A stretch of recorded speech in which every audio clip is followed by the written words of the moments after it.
客家女查案郭在钦被起诉。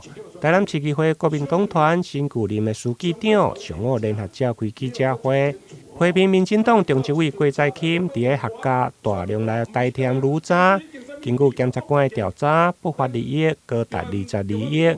那也一方面批评当时的市长赖清德纵容，另外嘛质疑这届的选举是毋是甲乌金有关系，希望检方会用的来查明。既然郭在钦支持邱丽丽，别个啦，你有要支持邱丽丽无？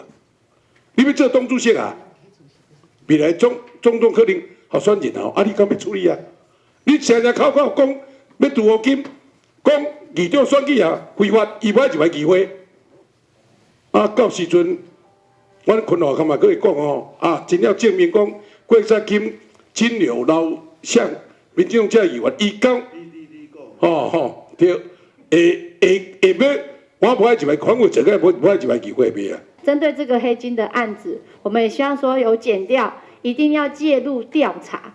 那调查说这些议员到底也是不是有跟黑金有干涉？那如果没有，就必须还他一个公道，还他们一个清白，因为他们在 PTT 上面已经四处流传，包含赖的群组、脸书的群组等等的群组都已经被人家四处已经传播了。那也希望说检调一定要介入调查这一些民代到底有没有干涉到黑金，然后这一次的议长选举到底有没有黑金的介入。那也表示，当时赖清德宣称抵制乌金的议长拒绝进入议会，现在第4届议员将要来上任选正副议长，赖清德要来选主席，是毋是继续支持乌金选议长？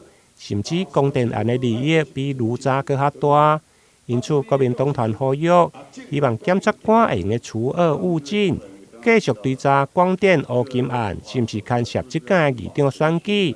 如果若无，就陷入民进党一个清白。台南新闻林根采访报道。